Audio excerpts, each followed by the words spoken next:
There we go. All right. Lisa, if you want to do roll call. Okay. Lori, Yes. Jeff. Yep. Lisa Sobey's here. Craig. Yep. Evelyn. Yep. Dave Edgington. Yep. Chris P. Yes. Dave Giroux. Yep. Julia. Yes. And we also have treasurer. Yes. We have Nancy Kavanaugh. We have Phil Sabo. And we have two other folks, and I'm sorry, I don't know your names.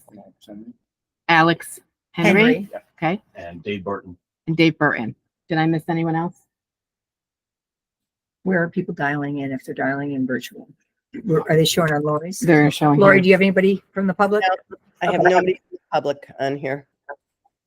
I'll let you know though, Lisa, if somebody dials in that I see, but it's open, so anybody can dial in if they want. I don't have to let them in. Okay. Okay. Thank you. All right. We're going to do the reading and or acceptance of minutes for the June 17th Board of Governors meeting. Would anybody like those read, or is everybody okay with those? Motion to waive the minutes. Second? All in favor? Aye. Okay, from my view, it looks like the majority. Any nays? No. So the June 23rd association meeting, we did have on the agenda to waive, read and or waive those minutes, but really that's the, and that was my error. That's the membership that'll actually vote on those in the August meeting. So we'll just go past that. For the public, I'll just give a quick overview on the guidelines for public. Before you begin your comments, please state your full name and your address. Address the chair to ensure the formal structure of the meeting. And each speaker is allocated 5 minutes for their comments. Please adhere to that. And please note that the Board of Governors will not respond or engage during public comment period, although your comments will be noted and subsequently discussed as needed. And public commentary is only during public comment. And I will read those when there's public at the meetings. So member correspondence, I had a few people ask about waste management and where that was, and you know, give references to all waste, and really that was all I had for member correspondence. Nothing out of the ordinary. So I'm moving on, and if you haven't noticed. So I'm on officers' reports now, and I'm just going to say it is a long agenda. I'm a little cranky, so we're going to move along, hopefully. And I want to put a time limit on a couple of items, and I think going forward we need to do this on some of the things that are on our agenda, because we do go very long. So when we get to properties, we're going to talk about the property manager vacancy. Alex Henry is here, and he's going to talk for about 5 minutes. And then we're going to have a question and answer for about 10 minutes. And then we're also going to talk about, in unfinished business, it says merchandise poll results, but it's more about the merchandise. And we're going to talk about that for about 5 minutes. And that's it. So I think we've spent a lot of time on the merchandise. I don't think we need a whole lot of time on that. So, so moving forward, the financial reports. Lynn could not be with us tonight, so I'll give you her report.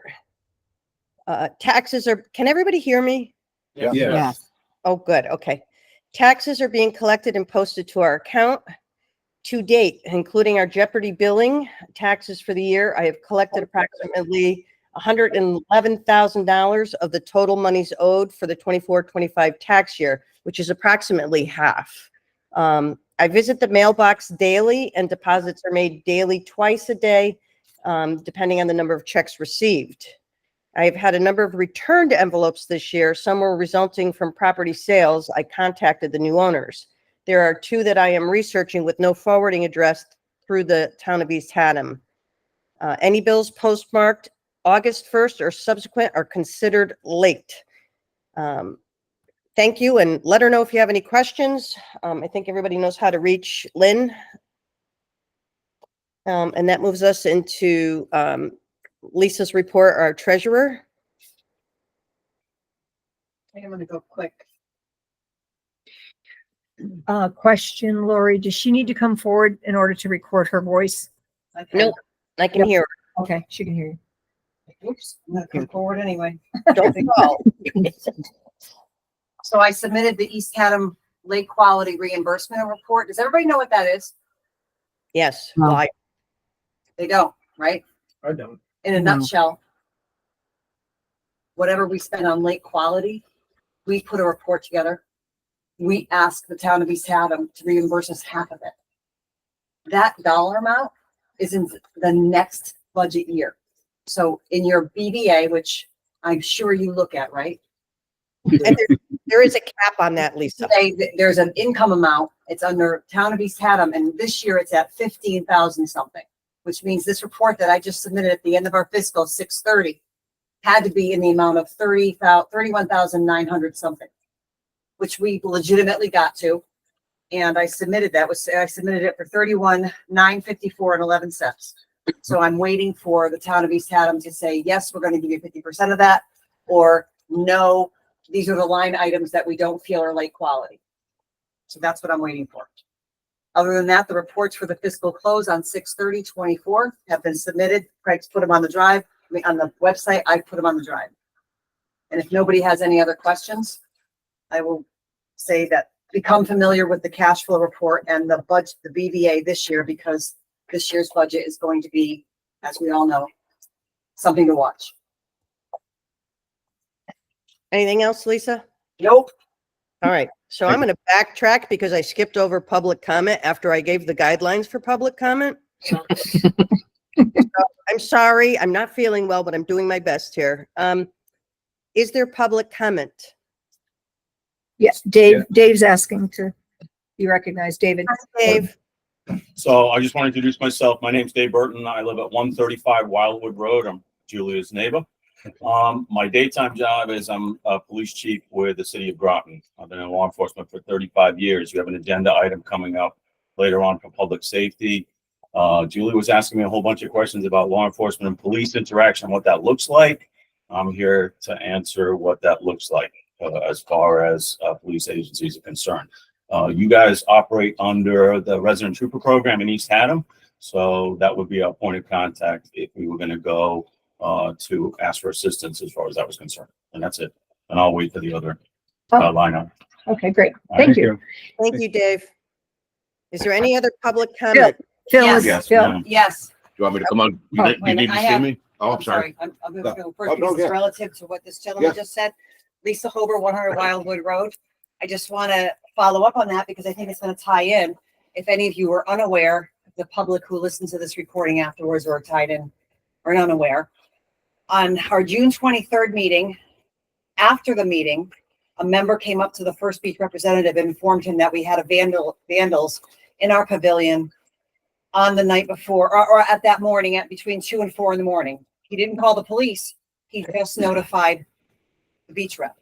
So subsequently, the beach rep, the president, and myself looked at the video and we were able to identify, and we found, yep, these kids were hanging from the lights. They were doing this, they were doing that. They were not behaving like anybody we want our kids to behave.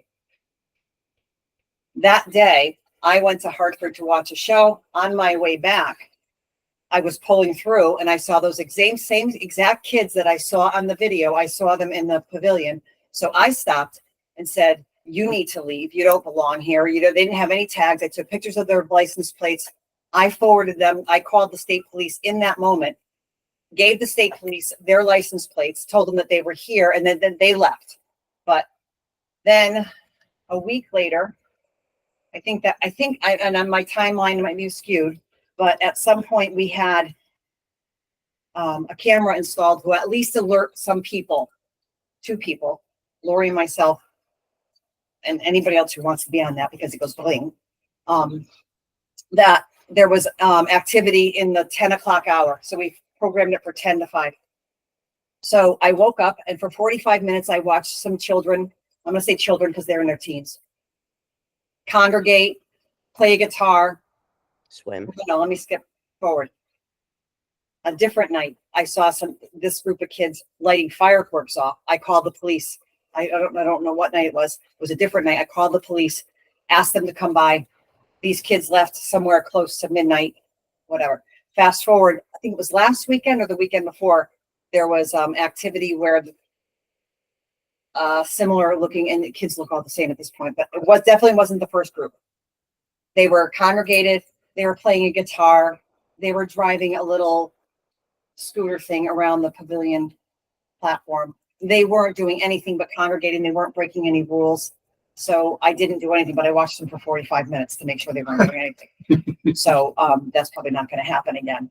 But I just want to let you know that this is happening. And I guess my takeaway is if you see something, say something. So the number for the state police is not far. Linda Abel has contacted the state police and told them of our situation, that we need more drive-bys. So we're looking at that.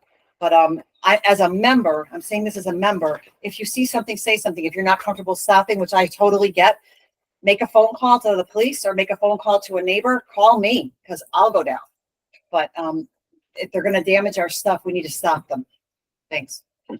Thank you, Lisa. Yeah. Speak thank on the you. same Thank you. Nancy Kavanaugh would like to speak on the same subject, if you will recognize her. Okay, yeah, I can't see behind there. Right. So thank you, Julia. Go ahead, Nancy. Hi, so just I think it was Sunday night that I was going out and I saw a car with a group of kids come in. Can you just state your name? and Oh, your sorry, address again? Nancy Kavanaugh, 85 Wildwood Road. Thank you.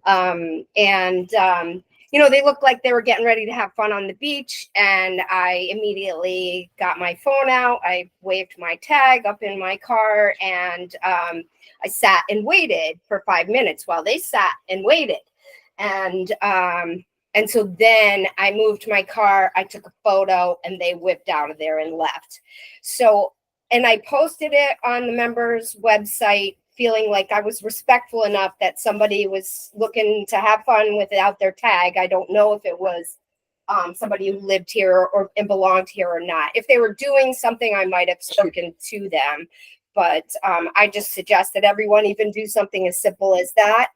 As far as security goes, I don't feel comfortable spending money on security unless we're going to have follow-up, whether the follow-up is police involvement or a tow or something like that.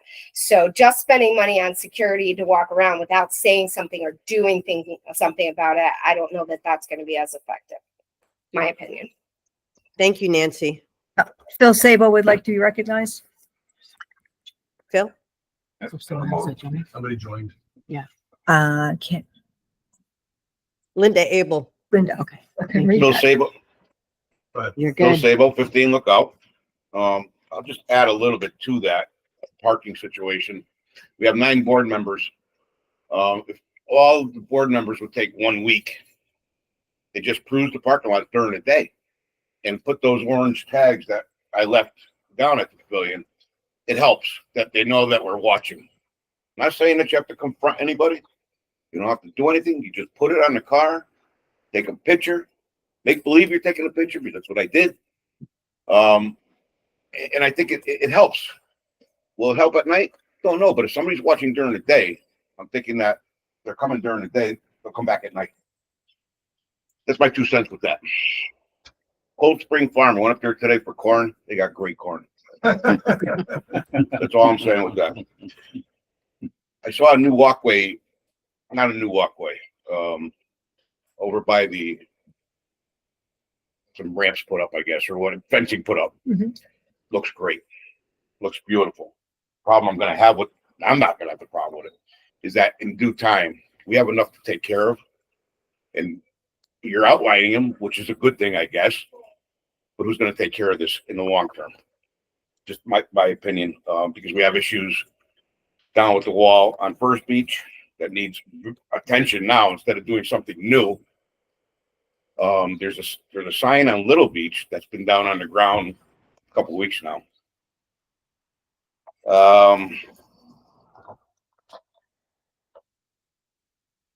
But we need to take care of what we have. That's my thought process here. There's a grate on First Beach that goes in front of the fence that we have there.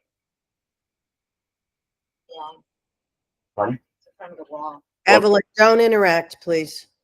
In front of the fence where the yeah, you know where it is. Everybody, yeah, something that needs to be cleaned out. Because right now it's full to the gills, and when cars in the rain, it all crushes over. That's why they put that drain in there, so it goes to a drain, and all the water and everything doesn't go onto the beach. That's something that needs, like, I would say immediate attention, but that's me. Water testing. This came up quite a few times in my days. We test First, Second, and Third Beach, but we don't test Little Beach. Little Beach is a beach. People do swim there. I think that's something that needs to be addressed. Because if somebody gets, I guess we're doing this testing so nobody gets sick. But if they're not testing Little Beach, they go swimming down there. Are we liable, I guess?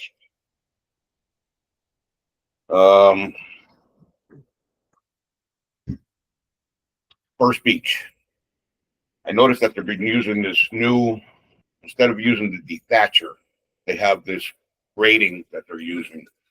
And what they're doing is they're pulling all the, down on the north end of First Beach. Years ago, they had put these little rocks down, I guess for erosion or something. I don't know what they put the rocks down there for. In the past few years, I've been trying to get them all down by where the fishing area is. But with this new thing that they're using, they're bringing it all up to the beach again. It's just coming back up. That's something that needs to be addressed. I would like to see it addressed because there's a lot of rocks over there, little pebbles. With that. Third Beach. I got a call from Third Beach Raker. Right after, probably 2 days after I resigned, yelling and screaming at me because somebody from this board went to him and said, you can't do it at night.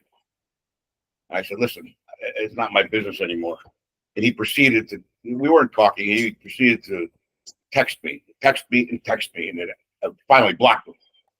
So I don't know, something about Bill Sabo said I could do it at night. And I did tell him at that time that yes, because he has a son, I said, you could do it at night.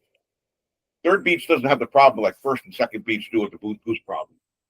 So if you're aware of how things are working around here, that's one of the issues down here. First Beach needs to be done in the morning. Second Beach needs to be done in the morning. Third Beach, and I told him, I said, if it becomes a problem, there's no goose down there. They don't have any problems down there with the goose. If it becomes a problem, you got to do it in the morning. So, like I said, I don't know who threw my name out there.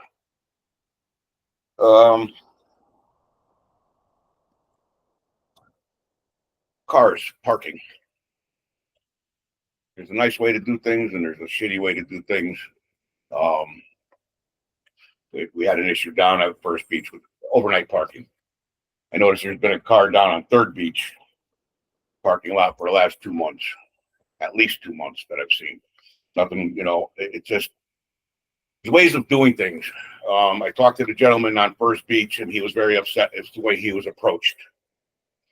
And subsequently, person did him a favor because he sold, because he doesn't like what he's seeing around there. It's not what he signed up for, he said, about the pavilion stuff going on. And I understand it's a problem. The parking, he was parking his car down there overnight. And back when, so when I was doing it, people used to come up to me. They would, if you park a car way in the back there for a day, or not, to me, it wasn't a big deal. You just park it way in the back. But you got to give and take a little bit with stuff like that. And last but not least, we had one of our association members raking the beach this past weekend with people on the beach. I'm sure you're all aware of it. I'm not going to go any further than that. So I thank you for your time, and have a great day and finish out the summer. Thank you. Thank you. So, Thanks, Phil.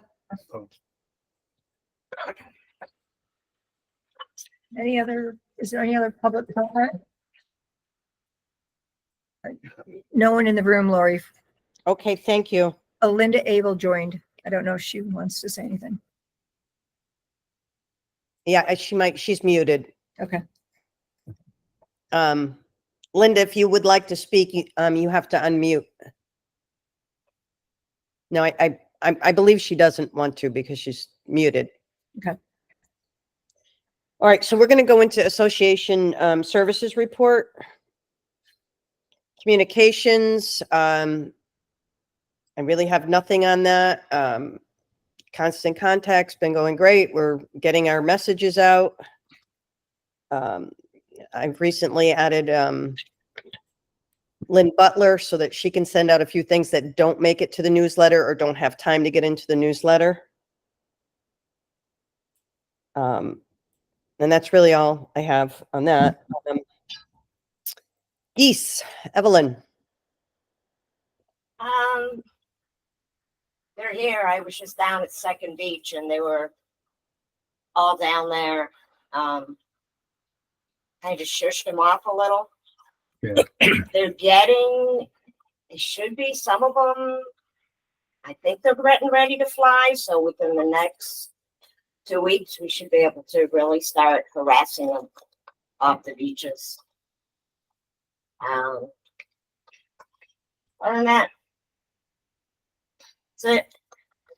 Well, when they're all flying, Evelyn, we can put up something in the newsletter and let people know that they're all flying and that it is now legal. I think that would be a good idea. I will. I did put it in the last newsletter asking for volunteers. I got nothing. But I put it more for the fence because somebody cut the wire on the fence, the new fence that was wrapped around the pillar. So that is why I put that out in the newsletter and on Facebook. So yeah, I will keep people up to date. Okay. Is that it for geese? Anybody have any questions? Nope. All right, we'll move on to lake quality. I don't know if everybody had a chance to see the email blast that went out today. But it was regarding I'll just give you a brief.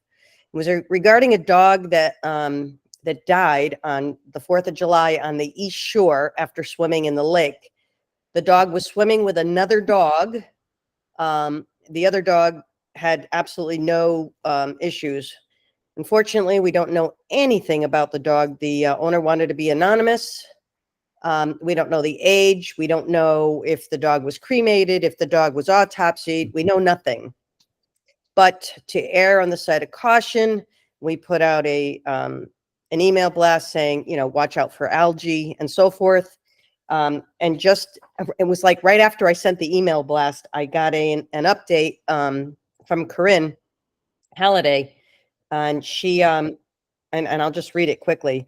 Just got off the phone with Russell Melmid from Chatham Health. I'm just going to back up a little bit. So they did test the water for toxins and all kinds of things, just to make sure that the water was safe on the East Shore. He stated that with the information we have regarding the death of the dog and the timing in which we received it, there is no way to conclude its cause of death was due to the lake. Also, that water samples taken a week later would probably not be helpful for that specific event, as toxins in the water come and go. He did say that in the future, if any events like this should occur, we should call them immediately and they would come to the site for a visual assessment. So the owner of the dog did not let Elquick know until about a week after the dog had passed. So a lot of it's ambiguous. A lot of it's not really nothing we can reference. I think so. The information came from Tim and Wolf Cost and from the East Shore, Tim Pelton. And I think they were, they wanted to err on the side of caution. I know there was an E. coli outbreak a while ago, so they were a little snake bit, and they said, let's get it out there. So that's what we did. I just wanted to update you guys. If you hear anything from anybody, that's the information.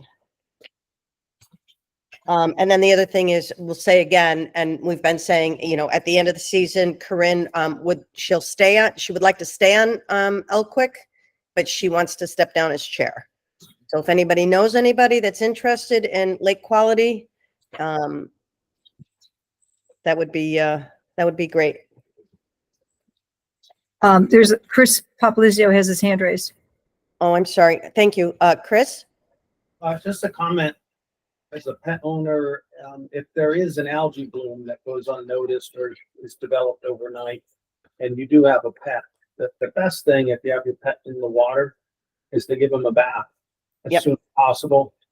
So I did hear about this, and I threw Bo right in the tub and gave them up. And the best thing is when during this time of year, because we all probably have seen algae blooms, and they do pop up, and that's what hurts the dogs.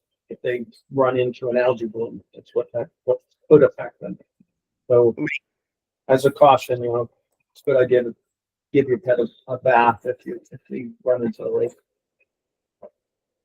Thank you, Chris. And if you do run into an algae bloom, please let Elquick know. Email Corinne or anybody on the committee, or email anybody on the board to get the message. So that's all I have. Anybody else have anything? Okay. Newsletter, Gary Cohen is doing a wonderful job, I think. Anybody have anything on newsletter? No. Great. Okay, we're into properties now. And we're going to talk about the property manager vacancy. Julia, I'm going to let you, Okay. I'm gonna go over here, I think that's a good idea. People can see.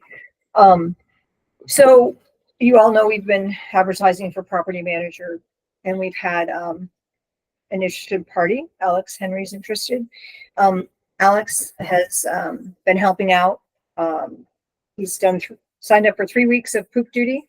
I see him often. He's down, he's during this transition period. We're all trying to help out when we don't have a property manager. He's been down the parking lot, cleaning up, trying to help. He's offered help wherever, we can use it. And then subsequently he approached us. We've been talking, Lori and I have met with him and we've met twice.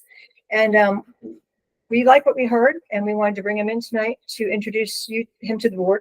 He's going to talk about himself, and then some questions if you all have some questions. So Okay. Sure. Alex Henry, Third Beach.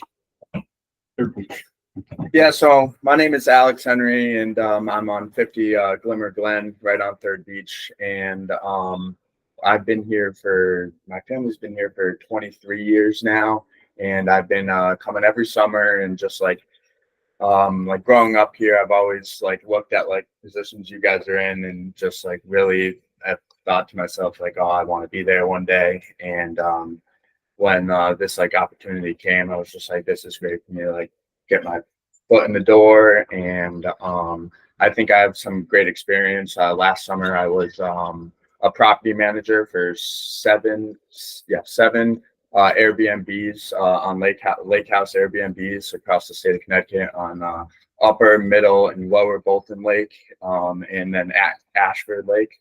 I would just tend to the people there. Anything they needed, I would bring to them. I would make sure the maids would be cleaning up the house after it's done. One of our houses was being built, and I was in contact with plumbers, electricians, carpenters, all the above there. They would contact me, and then if I didn't have the answer, I would contact my boss, who was also my professor at the time in college. And I would relay information to him, and he would let me know of what I could do to help the plumbers, contractors, etc. And other than that, me right now, I graduated from Western New England University. I'm going back for my master's program, in organizational leadership. That is completely, fully remote. So I could do that anywhere. I do play a sport in the spring. But other than that, I could be here whenever. Even during the spring, I could be here all the way up until 4 o'clock in the afternoon. Yeah, it's Excellent. Does anybody have questions for Alex? So, Dave Etchington, I live here. Are you staying there So- now all summer? yeah. Okay. I'll be here until I could be here until the end of October when my water gets turned off. And then I have places to stay around here if I need to be here any other time. So. Other than just routine things that come up that you would be expected to handle, swim lines in, swim lines out, organizing the beach rakers, all stuff. You feel comfortable that you have. Yeah. Okay. And you do have a group of dedicated volunteers that come out and help for the big work parties. So, communicate that through constant contact or something. But glad to have you around. That's great. And Dave, Lori and I found on the drive some responsibilities for, Okay. I think it was another board, your board, previous board Probably. probably put together. And we did share that with Alex Okay. when Lori and I met in person with him. So he's familiar with all of that. Plus, we told him it's ever changing. And as Yeah, Phil right. mentioned this evening, there are some things that we need to, pay attention to. So, but Alex is very familiar with all of that. Excellent. Wow. That's great. Lori, Chris Pop wants to speak. I just Go want ahead, to say a few things about Alex. So, Chris Pop, 161 Lakeshore Drive. I've met Alex through working on the beaches and also playing pickleball. And Alex came up to me and right away we hit it off. Wonderful kid. You could tell he's got a lot on the ball. Everything he said to me, he did. Every time he said he was going to meet me at the pavilion, he was there early. So I can only say good things about Alex from what I've known him. The only thing that we have to determine is who's better at a triathlon. But every time I met Alex, and he's always willing to help out, lend a hand. He's always the first one there and the last one to leave. Also with cleaning up at pickleball. He's always the last one there, picking up and cleaning up. So without being asked. So just great things to say about Alex. Right. Thank you. Thank you, Chris.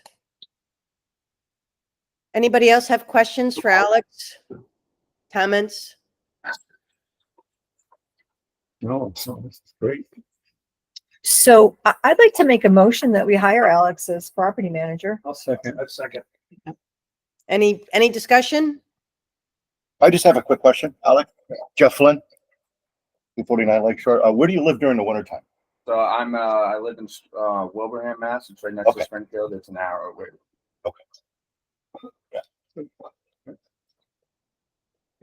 Any other discussion?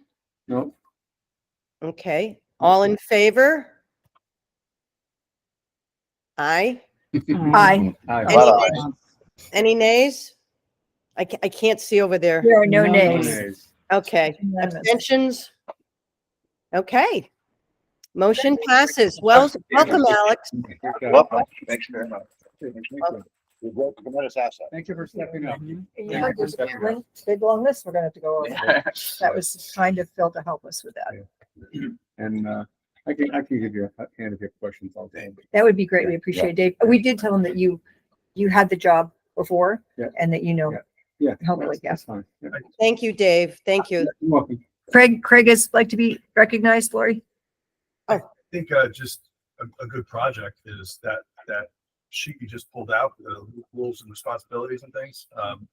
Probably with some of your education, it would be a easy task for you and Dave and other people who have been here a long time to come up with that list of things, timelines of things that have to happen on a regular. And Right. if we can get that and make it as a working document that, you grow up and move on, that we can have as a board and we can continue. That's a great that idea. vein. So I think that would be a really Yeah. good project. Yeah.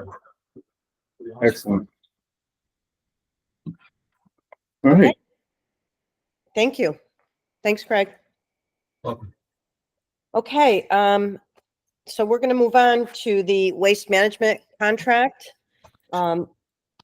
Basically, the budget committee has completed their task. And they did that using the renegotiated contract that'll from dated June 7th from All Waste that will extend into June 30th, 2026. With that being said, moving forward, we will revisit the bid process that Dave Giroux was kind enough to draw up on April 3rd. If you look back in your email, if you don't have it labeled, you will find it. We'll go back to that. And then moving forward, create an RFP that's proper to send out to waste management and do some bidding for our future years. Unfortunately, time was not on our side at this point, and you will see, based on the research that was presented to the board members, that this was our best avenue, was to continue with All Waste at the prices that he presented to us in this renegotiated contract.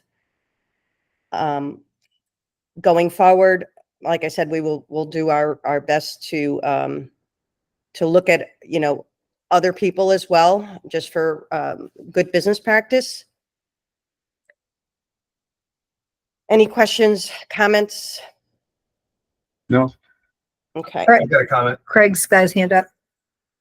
In a previous meeting, there was a point of contention about the bid waiver process, and I objected to just jamming a bid waiver into the whole mix without at least asking questions and doing some research. In the time that's elapsed, I haven't been able to call anybody. I've been dealing with some personal things with family. But I think Dave sent an email, Jeff sent an email. There was a few emails that came around where some folks had done a little bit of just very preliminary, questions. I've spoken with several members who have been here a long time and know Chris. And I just wanted to say on the record that I know we didn't have time to do an official bid, but I wanted to show to the membership that we at least gave it the old college try and reached out in a couple of different avenues so that we could document that we did what we could with what we had to work with. And I'm comfortable saying that we've accomplished that. I just wanted to say that on the record. That's all about. Dave Drew has his hand up. Yeah, hi, Laura. Sorry you're not here. I agree with what you're saying, Craig. I think we have done the due diligence. I think it's just a matter of documenting it. And Laura, if you want, I'll be happy to put together documentation as to what occurred and why it's the appropriate approach. Right. We may not have gotten pricing because I don't think we could have effectively done that. So. Dave, that would be terrific. Thank you. Okay. Yep, no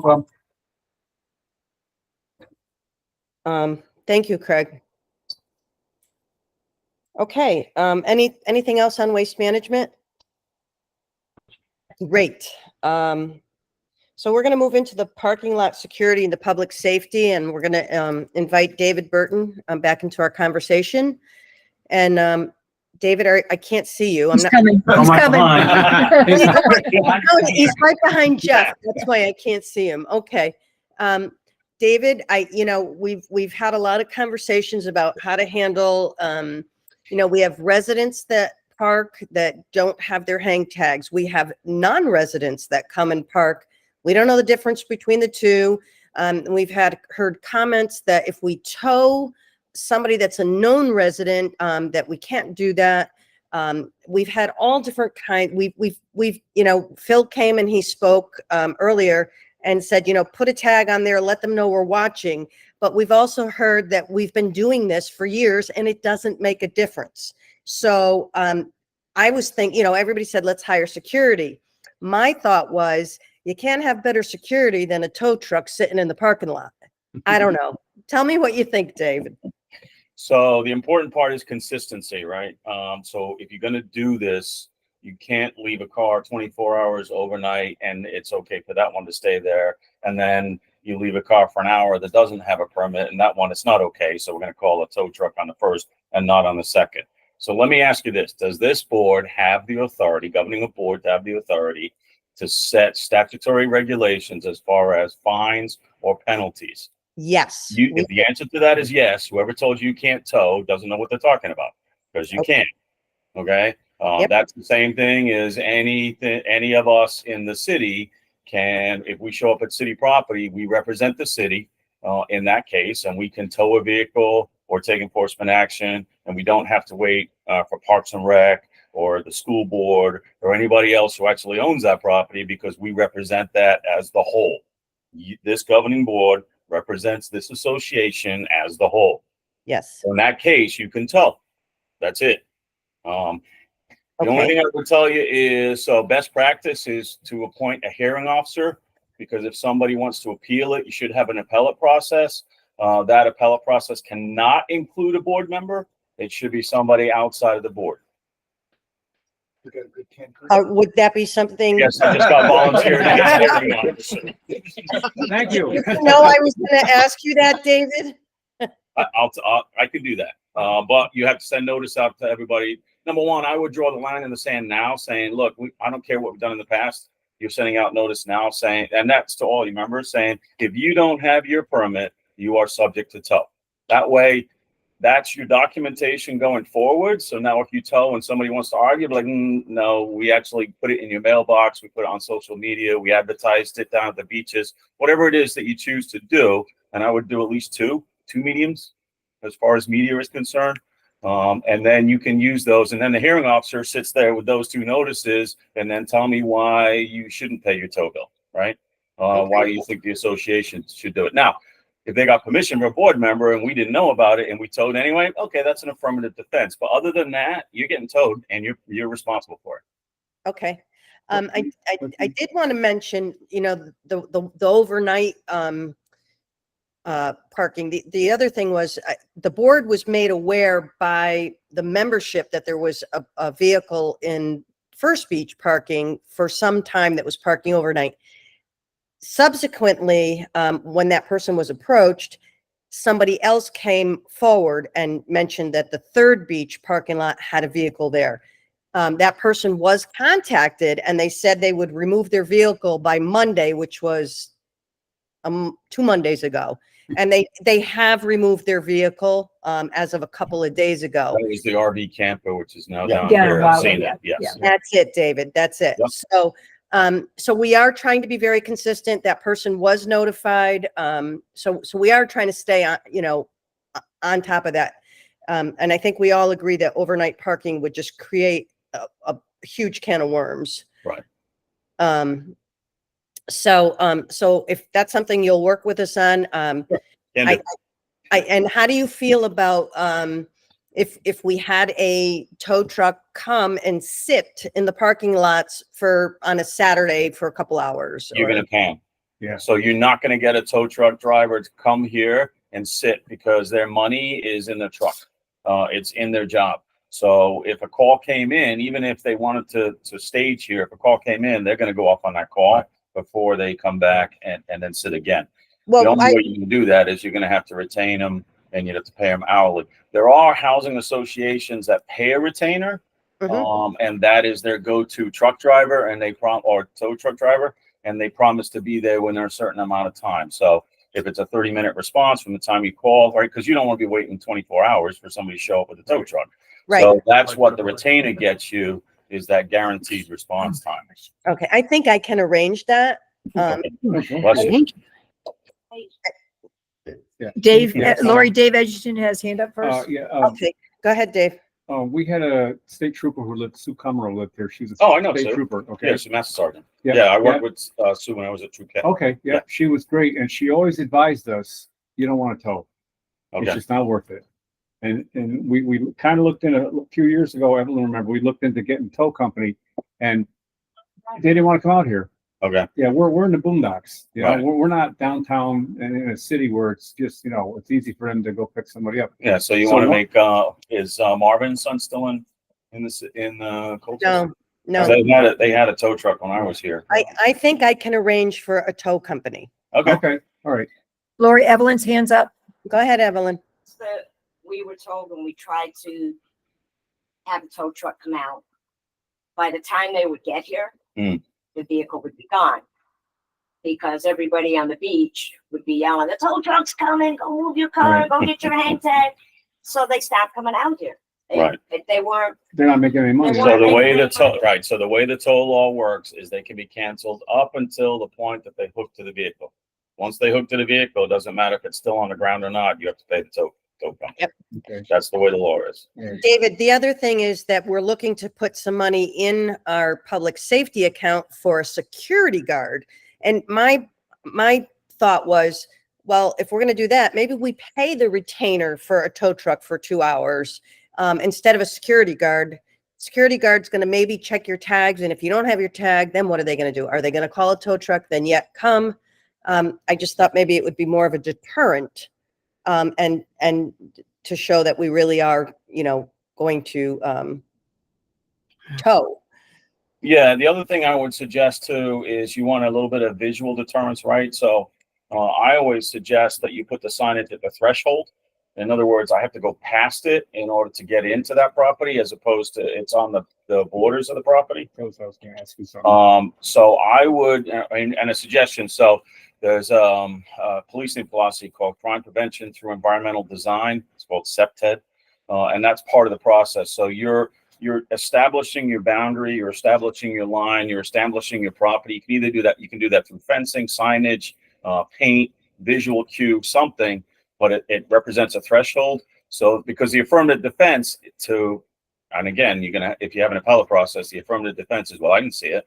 If I have to go past it in order to get into it, right? And the only one that's really good, by the way, is Third Beach, because you drive up and it's right there in front of you. Right, The yeah. others are not. But if you could put those on posts, brighten them up a little bit, make them a little bit larger, then there's no excuse for anybody going beyond that point. I didn't see it. Yes, you did, because you drove right by it. One other question. I remember going back when we did the new signage on the beaches. We had called the police a couple times, and they said if it does not say on the sign, please take notice, then we can't do anything for you. That's baloney. That is okay. It's baloney. All right. This is private property. Right. Anybody could, so it has to be visually marked, it has to be noticed, or it has to be enclosed in such a manner as to bring notice to the individual who is committing the crime. Okay. So if I put a fence up and you climb over the top of it and it says, doesn't say police notice, it's still trespassing. Right.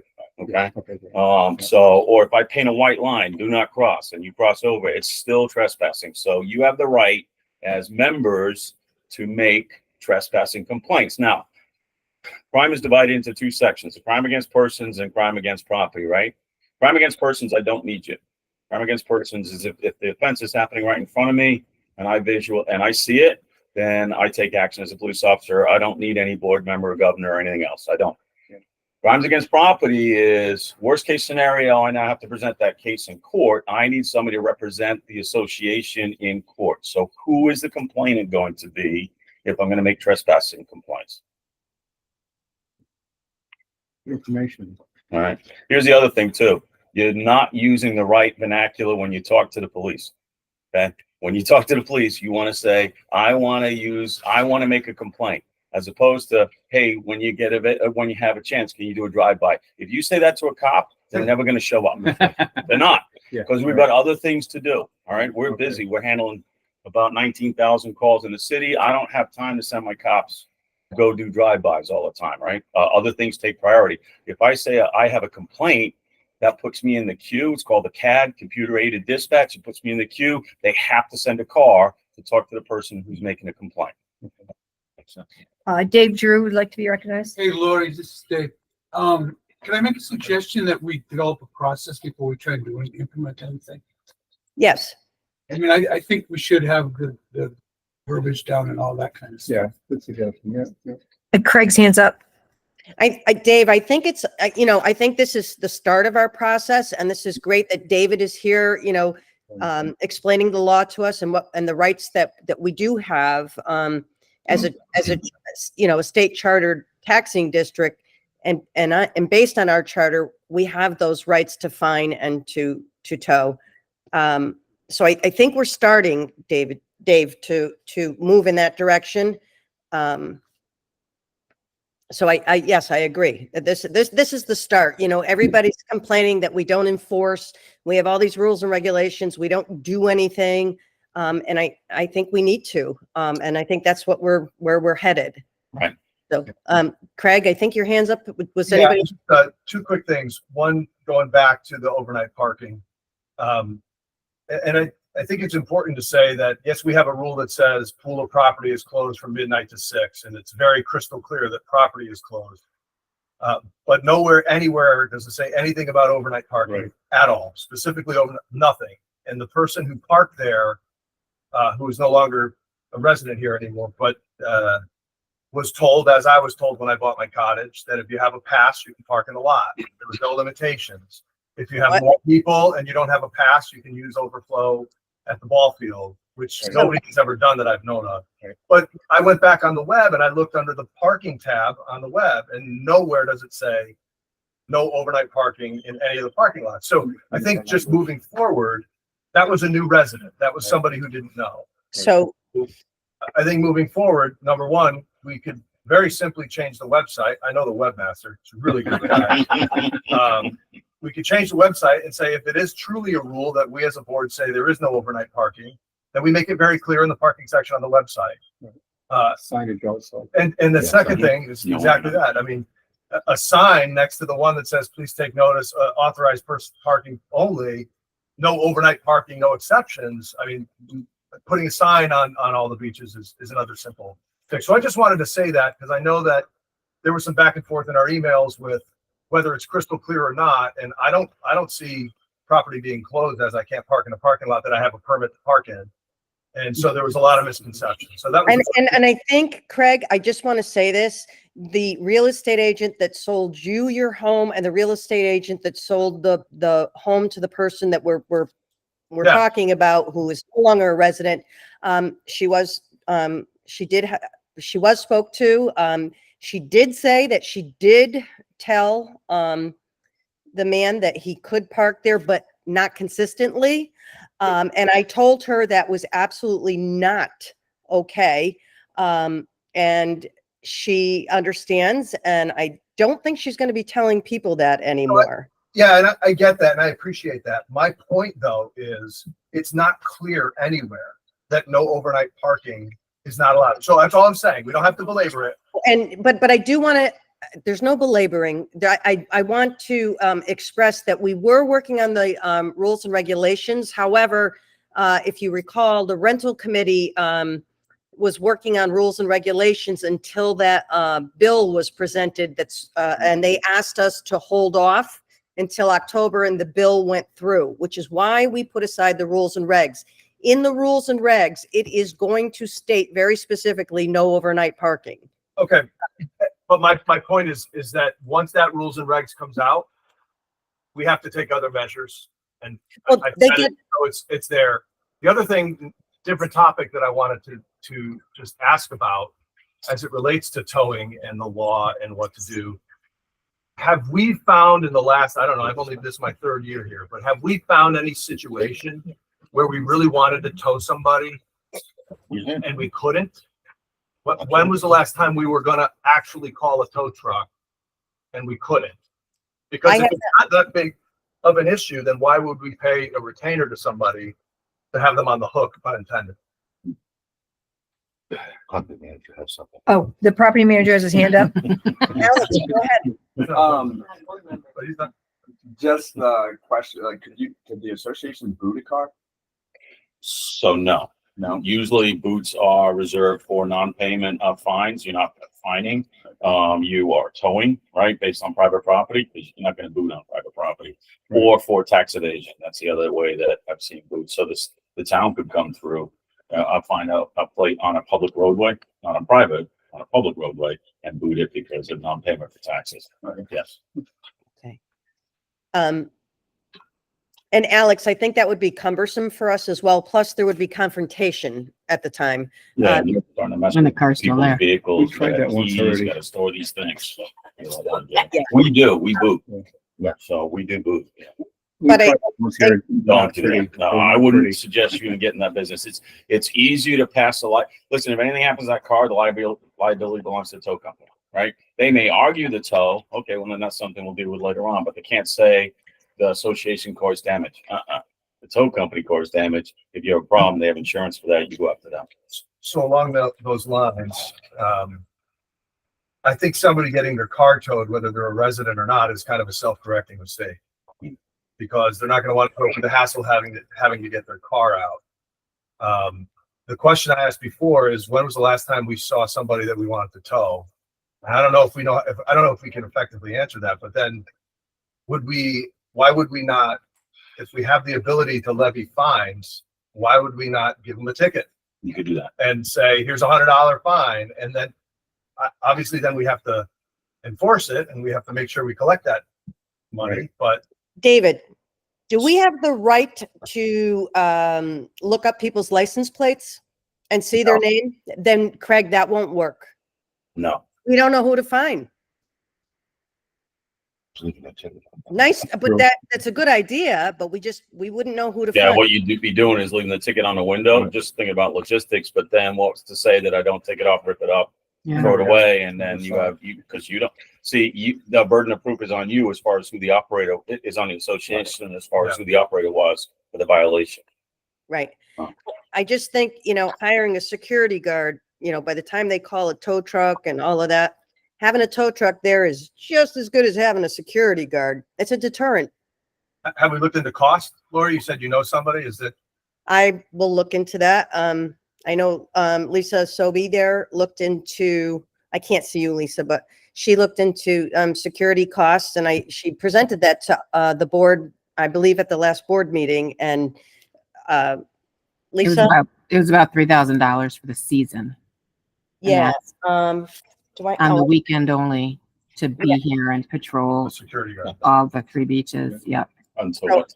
It would probably be a 5 little hours less to during the have. day, from like 10 to 3-ish. Right, here's her. After 3 o'clock normally, right? Yeah, but most of the crap happens. Yeah. In that hour, even if you made it 11. So I think it's a matter of letting people know we're watching and that we're paying attention. So how we accomplish that, I think we need to definitely come up with a plan.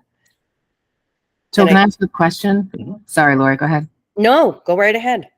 So you talked about making sure that we have notices out there so that the association knows. Is there a time frame between the time that we post those notices and the time we institute whatever we're going to institute? It's instant. As soon as you give out, what I'm trying to do for you is take the word with the defense, right? I didn't see it. Because in some of these beaches, the last line closed from midnight on. I was like, well, I didn't read that, all those rules, right? So you make it so that that's not a defense when they come, even if it went criminal. Let's say we have criminal mischief or vandalism and we take it to Superior Court in Norwich, because that's where this goes.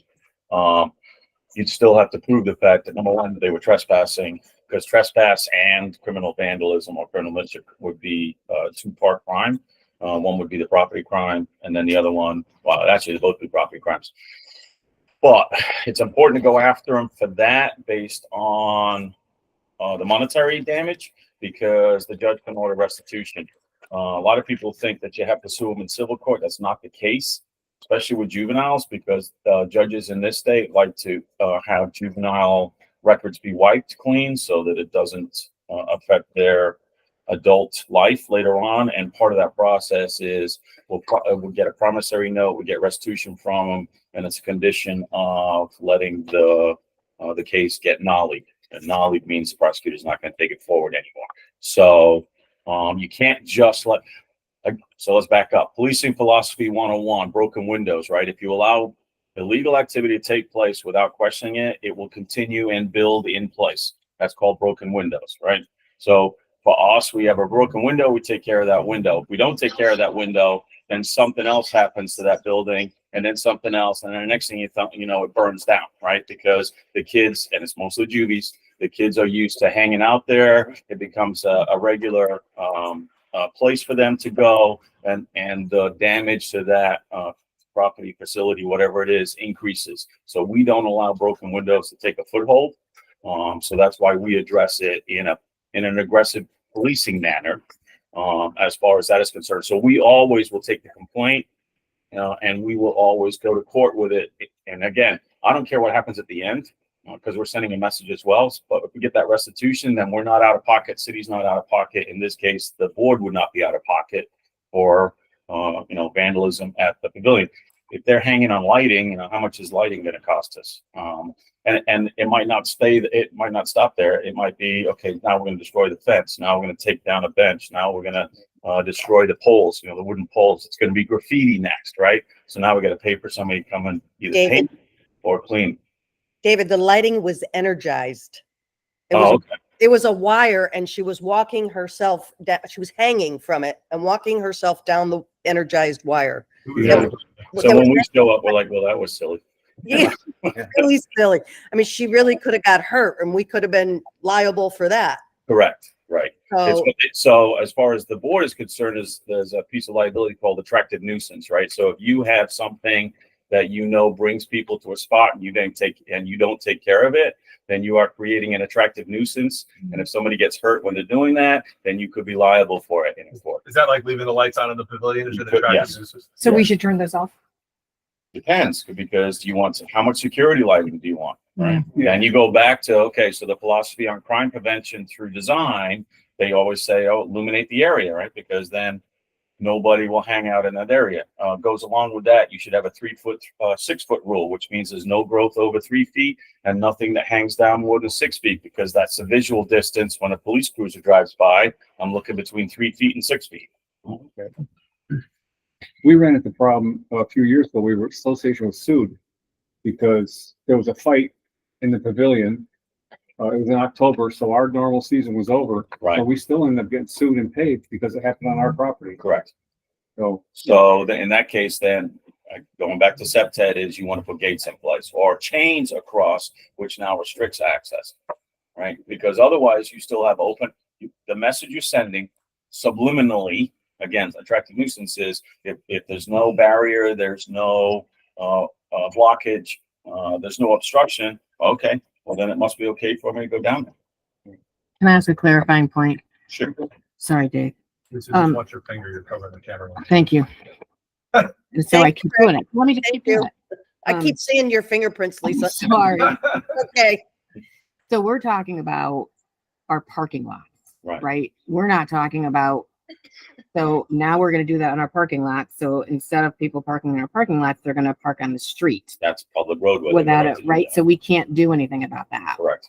So I just think we need to you're make not allowed sure. to block emergency access. So residents could still call and say, there's parking here on the street. An emergency vehicle could not have access here. It's a public roadway. Therefore, the fire department could come down here and go, move that car, move that car, move that car. Well, what are public roadways here? It's just Lakeshore.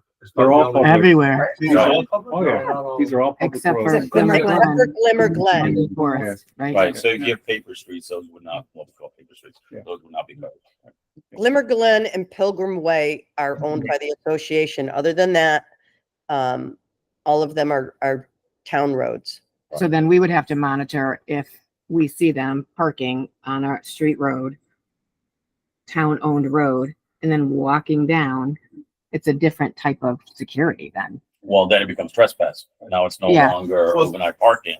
Now it's you're not supposed to be here past midnight. I put my hand up. Lori, Sorry. Dave G's got his hand up. So I don't think we're gonna solve this here. But and I do appreciate your insight, Oh, but I would suggest that we put together some sort of, because we have a lot of committees. We should put Right. together a committee that Public safety puts committee that we have. a draft together on a policy. And then, we can run it by some people that have expertise and go forward from there. One point of clarification for what you said, Lisa. Were you talking about residents parking in front of their house because they have limited on street? I don't know if they're residents or not. Okay. I think that's part of the issue, right? Right. Not knowing. Right. And so you're really talking about someone standing there watching. Are they coming to just park and then walk down to the water? And no one has that kind of commitment, really. Right. And nor should we, really. Yeah, we should. But I don't, you don't know.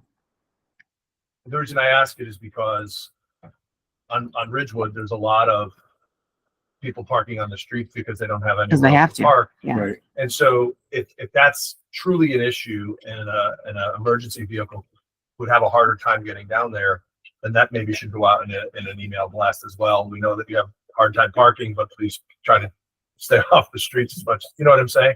Just as a point of clarification. Because that's not what we want to do, right? We would never want to tow someone that lives here. Right. No, no. That, yeah. I just wanted to clarify Right. for whatever process we're going to do, we know that it's just parking lots. All right, Moving along. Good. all right. Thank you so much. David, Thank you. David, we'll be in touch. Julie and I, actually, I expected that. David, David, I am, Yeah, thank you. I was voluntold. I do that to my cops. I do that. So. David, I am your neighbor as well, just so Pardon? you know. Oh, okay. Thank you. All right, we'll see you. Thank you. All right. Thank you very much. You're welcome. That's fascinating. Okay, all right, so we're gonna move along. I have a question on Did properties. I mean, I'm sorry. On properties, are you changing subjects? Or- Did- They're on properties. Okay, hang on. Just on Point of public order. safety. Yeah, sorry. I mean, Are we gonna develop an action item out of this or what are we doing? Yes, Dave, we are. So that's where we're going with it. I think we'll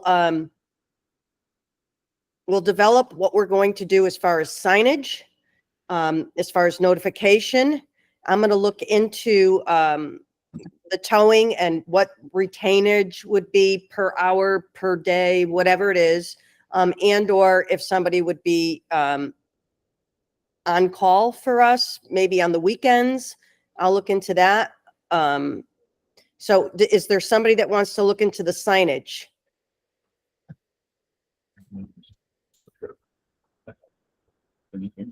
I can't, is the property manager allowed to be part of this discussion? of course, yes. Well, I don't know. I didn't know how that worked. Yes. I could look into like what it would be to make that sign.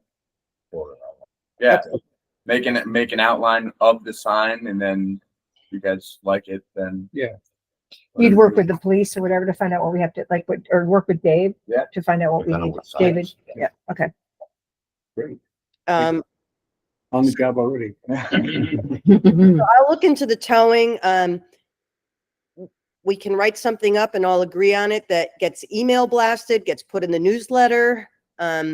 We have the Pula Facebook site. It could be put on. We have a lot of means of getting notification out there. Put in the kiosks too. And the kiosks, and I think the bottom line is people need to know that we're watching and that we're going to be proactive. So Dave, did that answer a little bit? Yes, thank you. I mean, I just didn't want to let the item go without closing it out, because we spent quite a bit of time on it. With action items? Yeah. Okay, so Alex, you're gonna look into the signage. Okay, and so it sounds like from what David Burton said, we would need Second Beach and First Beach to be better noticed. And we can run it by him as well to make sure that what we do is appropriate. Yeah. All the beaches. Yeah, maybe all. Little Beach also. Oh, and Little Beach, yeah, that's true too, Dave. I think that was Dave. Yes. See? More here. Okay, You have so, your hand up or you stretching? It's not about this line. It's property stuff. okay, Okay, Evelyn's asked a question. North End, what's happening? I sent an email and 15 minutes later, Keith Marvin was down there putting up a piece of wood. But nothing else has been done at the North End. so, To know the status. so the south entrance was purposely blocked off so that people wouldn't go down there. Somebody took it upon themselves to remove the blockage and continue to go down there after we said it was unsafe. So yes, Keith was asked, When is it gonna be fixed? so Keith was asked to go and block it off so that it would limit our liability. As far as it being fixed, I'm sorry, I can't hear. Go ahead. Go ahead. You're You're gonna in. say it. Go ahead. So Well, the two pieces of wood that were put up there before, where the stairs are, where the wood stairs are, were temporary until it was fixed. The stairs correct. were taken down, more permanent blockage is supposed to go up, and better access on the left. The only thing that was was down was a piece of wood that said no trespassing or whatever per BOG. Nothing's been fixed. that's right. So we are waiting. To know the status. I'm sorry, we're overlapping. She's gonna answer you. Okay. Go ahead, Lori. Dad, Okay. I didn't know if you were done. I'm done. There has been a quote provided by John Allegra. He, I guess, has been working double shifts, and we are waiting for him. That's the standing point we were in. There is access to the North Beach Reserve. You just have to go down on the north side. You can't go down on the south side. So it's not like it's not usable. It is usable, and we are waiting for him. He did say he was hoping to be down there by the middle of July, which it is the middle of July now. So Okay, He's back up. I know, but I mean, it was supposed to be done by the end of June. And now I'm just My house is- there's nothing we can do about it, Evelyn. trying to say, make sure it doesn't get forgotten. And that there's still money to fix it. Because we are now into the next fiscal year. It's not forgotten. We're waiting on the contractor. Okay, Um, all right, just following up. okay, well, thank you. Next. I'm done. Okay, anything else on properties? No. Good. Okay, moving along. So the Public Works Liaison, I just want to give I just got the update today about, I'm not sure if everybody was aware about the question about bonding. The contractor that will be hired by the water company to do Lakeshore, to repair the roads. And I will tell you what the response was from Joe, who is the manager or director of the water company, Joe Charette. He said, I'd like to take a look at Wildwood so we know better what to avoid. The bond amount is typically set by the town when the contractor applies for the road encroachment permit. Any idea who the contractor in question was, and was it the section completed in 2020 or 2000? I could advise we remove that contractor from our bidder list on this job. I have access to notes from the 2020 project, but I can't look back far enough to see 2000. I did let him know that I let them know that the construction company, I told them which one it was, and I told them the year. So it says ultimately the permit holder is responsible for restoration. However, being a Connecticut water project, we typically hold our contractors to a higher standard. That's the information I have. So we'll see what he says. Hopefully that contractor is not allowed to bid again. They were not very neighborly either, if you will. They weren't pleasant to the neighbors. Is there any? Dave G's hands up. Hey, Lori, couldn't we just meet our needs by asking Connecticut Water to touch base with us before they release the performance bond? We could. So I guess I'll send out an email, Dave, to John Sokolowski. They're going to have a meeting, I believe, this week. So we could ask him that. Definitely. Jeff would like to be recognized. I guess where I'm confused is we don't own the roads. We So do. I don't know how we have jurisdiction. I think that this town has a jurisdiction of enforcing a bond. I think we have very little say. We can complain that the job was garbage that they did, but we have no jurisdiction over the town roads. So let's make that clear. So Jeff, we Not don't. like we do. We But don't. historically, historically, Right. there's been an issue. Right, but we don't own them. So all we can do is bitch and complain. That's all we can really do. Jeff, you are correct, but Michelle Velez, who is the Director of Public Works, is working with us because you don't know how many phone calls she received because of the bad work that was done and how the roads were left. Yeah. So she doesn't want to deal with that either. Right. And the water company doesn't want to have that reputation either. So I think they want to leave the roads in a passable, relatively, renewed condition when they're done. And I think that's going to be their expectation when they go out to bid. And I think they're heeding and hearing what our complaints were with the last time that they came through. And I think they've heard a lot of them. So I think that's more the case, Jeff, than us having jurisdiction over the town We road. just gotta hope that they really care because they're here getting the complaints. Yeah. That's all.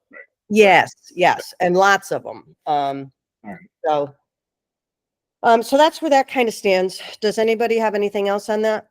No, No, Okay. technology. I just wanted to mention, so the man, Jason, that was from Computer Connection, we were paying him like $40 a month. And since I've been doing technology and doing the administrating, I have never used him once, and I don't know how long it's been.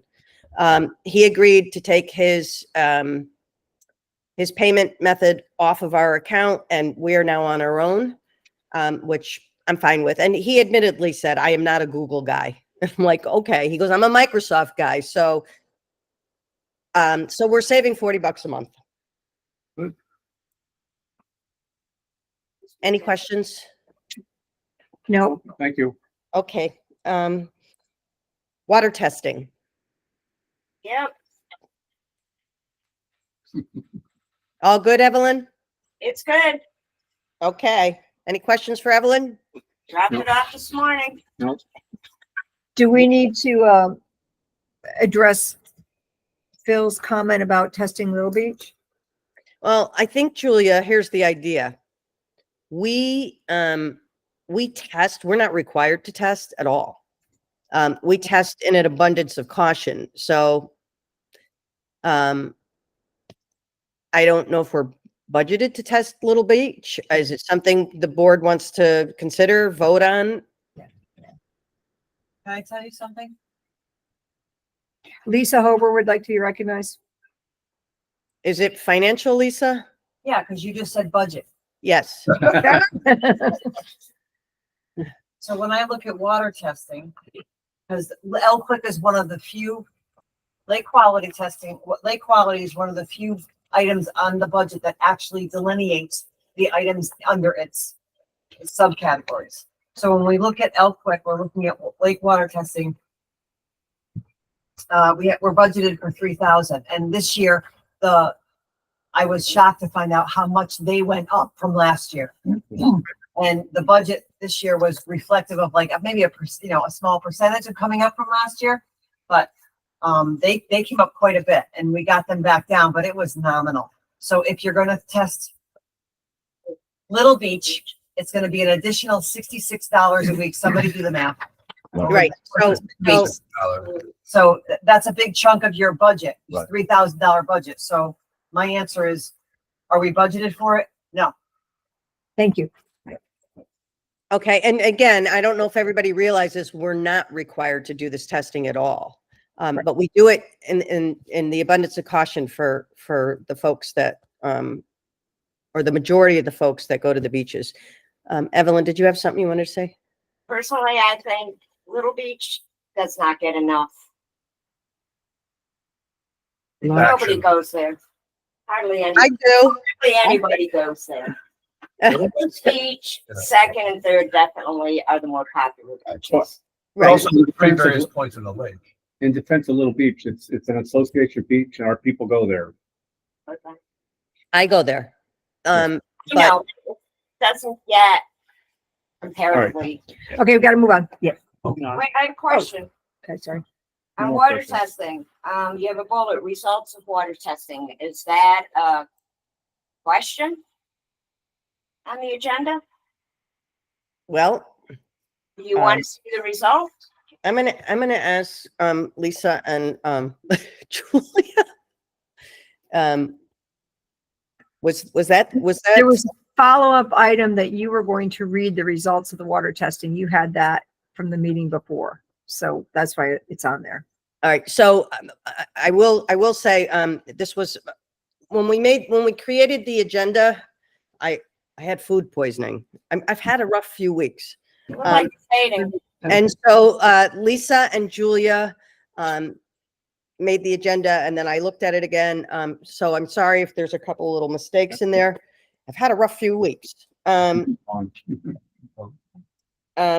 no, Evelyn, I think that might have been something in Elquick. I don't know. Okay. If anybody wants to know, I can give them access. Everything's Okay. on.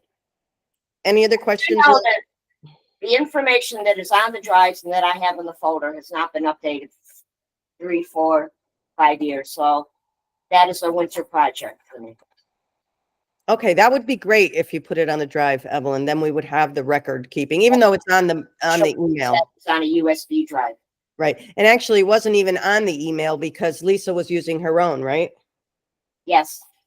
So yes, I had lost some history. Okay. So that would be great. Thank you. Okay. So moving forward, any other questions on water testing? No. Julia, are you comfortable with the Little Beach not testing? Yeah. No, I'm good. I'm good. Okay. Webmaster Craig? Oh, wait, there's a hand up. Oh, I'm Chris sorry. Pop is you. Chris, go ahead. I have a question, Miss Chris Pop, for Little Beach. I mean, it is a beach. Is it a lot of money to have the $66 She just did the math for us. $666 a season. Would we not want to do that with all the beaches? We're not budgeted for it this year. So Well, past that, something it's for your next year. decision. I'm just letting, talk the about- question was asked, do we have the money? And I said, you're not budgeted for it. We could budget Well, I next year. think that for next year, we should have a discussion. Yeah, I agree. To make sure. Well, that's something that when the budget committee comes, I mean, that's not something that they've looked into yet, or heard about yet. So, that's something you'll have to talk to the budget committee about when they come, Chris, because they're complete already for 25, 26. They're done. So that's something you might want to mention. You can always ask them to go back and do it again. Yeah. Okay. Nothing to report as webmaster, Lori. Okay. I've been posting newsletters I've been posting what you guys asked me to, and we've gone back and forth on a couple of, corrections and things. I still have, it's not going to happen this year, but we still have to update that website. I think there's just too much other stuff going on that it's not a priority. Yes, we do. We absolutely have to update it. I mean, there's definitely complaints, and we should try to get together and definitely, there are some things that probably are more prominent. Right. And I know we keep saying this at every board meeting, but we need to do this. So but you've been sick and busy, and I've got stuff. And so I think you and I just have to find the time, or several of us, just to have an off the record or off the scheduled meeting to discuss it. Agreed. That's my hand. Julia's got her hand up. Hi, Julia. We are being approached by a lot of members, and I think, the whole Facebook, we don't operate by Facebook. So if we could get our website up and running more effectively and efficiently, with more information, like instantaneous, I would like to see our population go to the website for their information rather than hearsay and Facebook and all that crap. Yeah. You had an email. Yeah. You've got a list of things that people want to see, and you have some ideas and things, right? Yeah, and I think you prepared one like a long time ago. You had some really good ideas. Yeah, I think Lori has that one. Okay. But just I'd like we to just say, have to find the time to get together. I just want to say it's more of a priority than I think that it's not. So thank you. I guess, Julie, the only thing I would say is that we're already end of July here, almost. We're mid-July, and so for it to be done this season is probably not going to happen. I would say. Well, perhaps September, October, you know, when things It's are, a good off-season project to work on because there's a ton of data on that website, and moving one document is very cumbersome to do. So we either have to see what we want and fix what's there, kind of fix the engine while it's running, so to speak, or we have to ditch the platform and start a new platform. And that's not my, like, that's something that is just going to take a lot more time than what we have in the next month and a half. So all right, we'll I talk, agree it's a priority. It's not going to happen for the season. I don't see it happening. we'll talk about that because, you know, as I mentioned to you, like, Yeah, your daughter. in And the beginning, yeah. she said, Mom, like it is so cumbersome. That website is so cumbersome and convoluted. She said, you're better off ditching it, starting a new one, still use that one. But then once you create the new build one, it offline and then switch over. Yeah, we're on the same page. Good to go. all right. So, moving along, Yes, bylaws. Is everybody done with webmaster yes, move along. bylaws? Good. Nothing. Budget. As I said, they have completed their process, and they will be having a town hall July 27th. Everybody and anybody's welcome. It's not just a budget town hall. It's an open forum. There's no check-in. There's none of that, but there could be other questions. I'll be there. Other board members could be there too. That would be great. All right. So that's the budget. Dave E., is there anything on the dam? Nothing more than what Tim told us at the June meeting.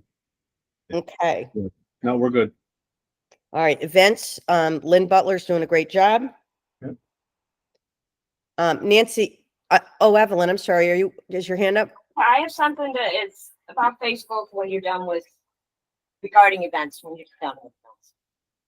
All right. Well, we're about to leave events, so. Go. So one of the problems with our Polar page is it's shareable. And I think I finally figured out a way to make it private. Because when you have a band like Savage Brothers come down, and one of our members takes that and shares it to their page, Savage Brothers has a lot of groupies. It lets their groupies think they're welcome to come to the lake. Right. So I just wanted to make sure, I'm going to try and do it. Can I make the Polar page private? Which means it's not shareable. There's still only certain people that can post. Yeah, I mean, or we can, have Lynn not put those on there as well. But we've been trying people to use direct people for years to use the Polar page specifically for events, board items. If an event is canceled, it should be on the Polar page, not the Lake Hayward page.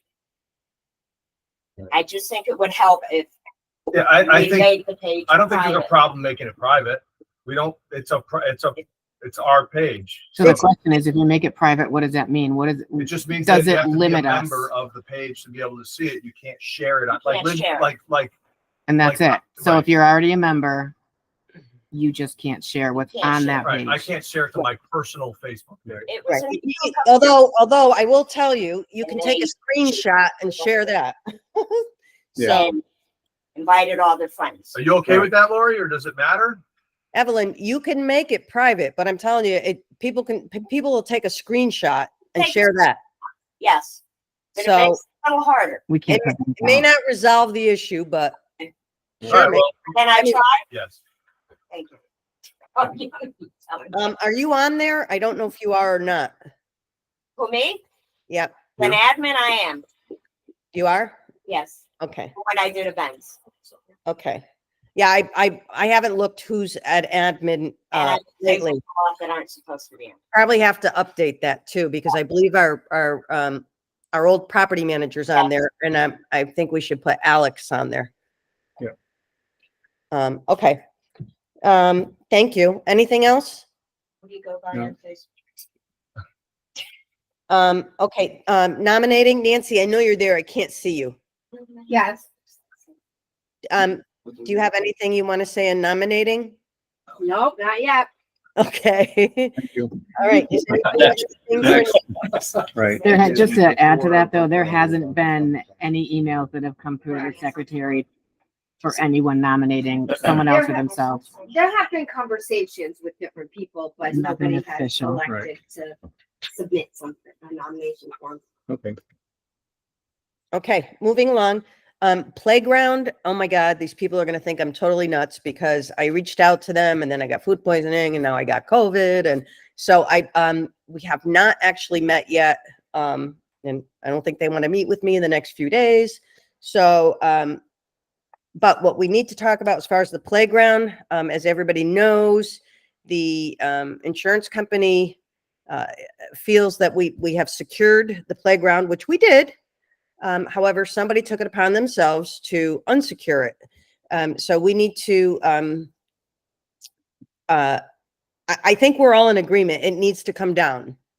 Am I correct? Dave Edgington would like to be recognized. Yeah, Lori, yeah, David, so I'm down at Second Beach every day. And I took the other day, I took a real good look at that playscape. That comes apart so easily. So the poles are concreted in the ground. Leave the poles there for now. Who cares?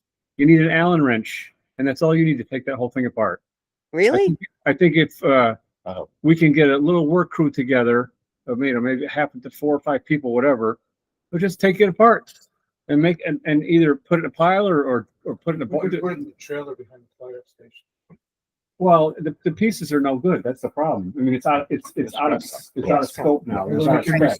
So, But is that true? I mean, sorry, not to digress. I'm sorry to take over. But didn't I hear someplace that it might be able to rework that? I don't know.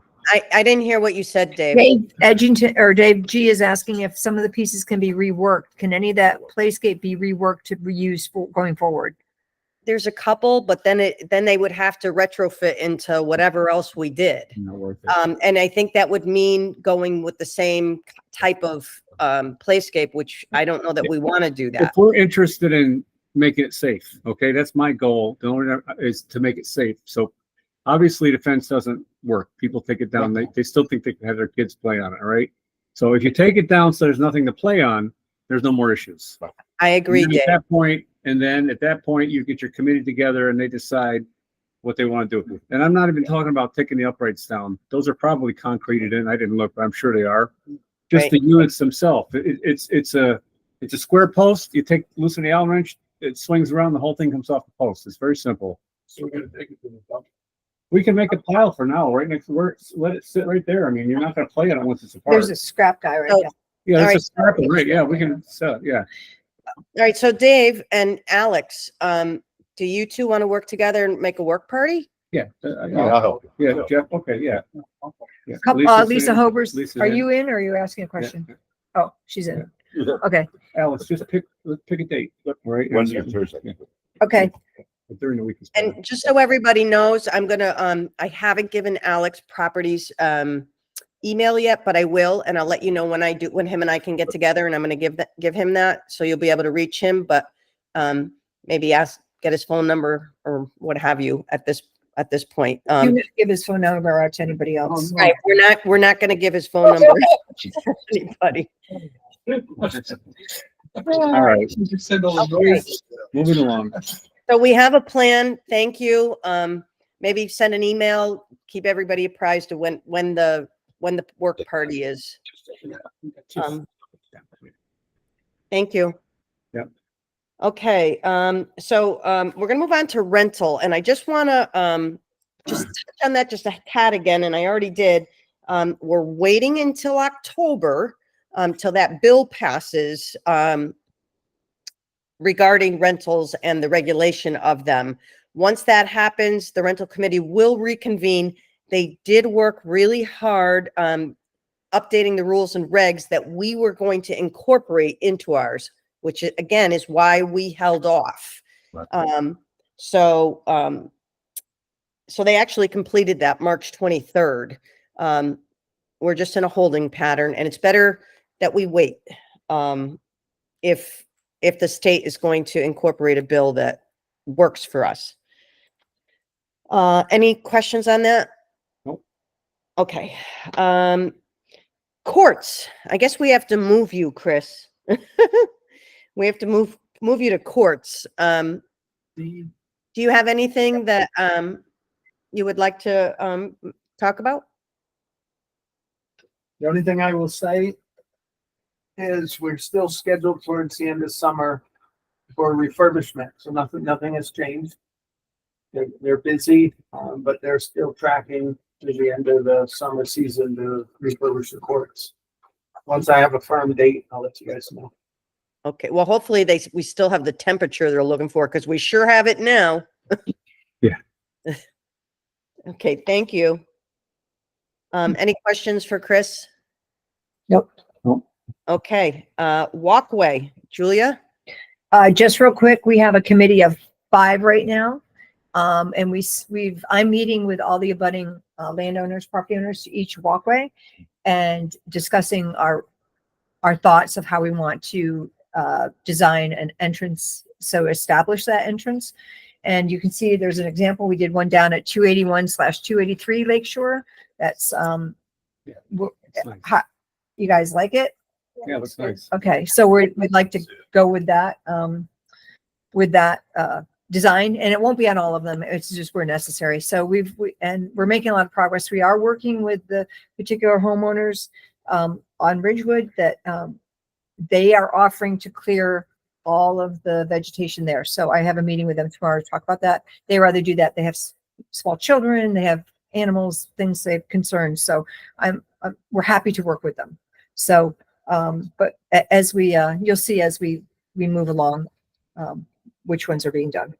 We're going up 281 to 281 goes into Pilgrim Way to Ridgewood to Lookout. And that's like Lynn Macri and Ed Finger at the top. So I'm kind of working on that one. Julia, I have a question for you, and it's a little the committee of 5. Could you get a list to Craig so he can post that on the website? Yes, and I'm supposed to put an email out to all committee chairs asking everyone to send their committee members to Craig, so we can have a point like, this is the walkway committee, here's the courts committee, and people will know who's who. So yes, I have to solicit our organization for that.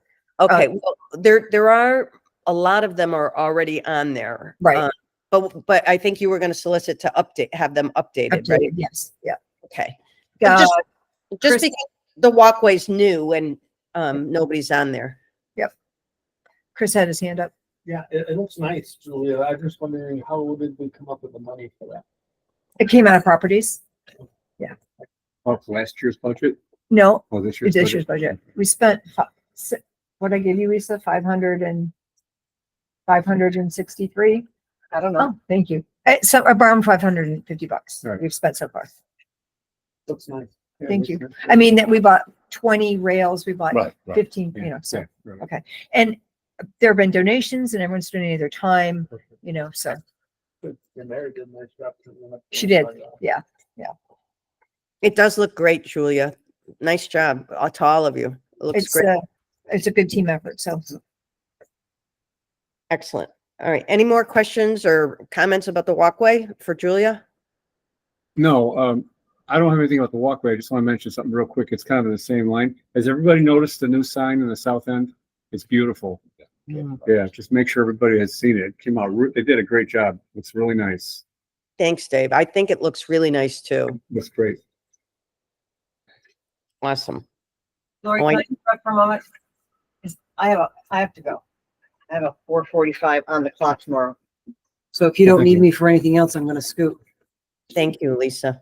Thank I don't Is there think, anything else financial that you're gonna end up asking me that we haven't discussed already today?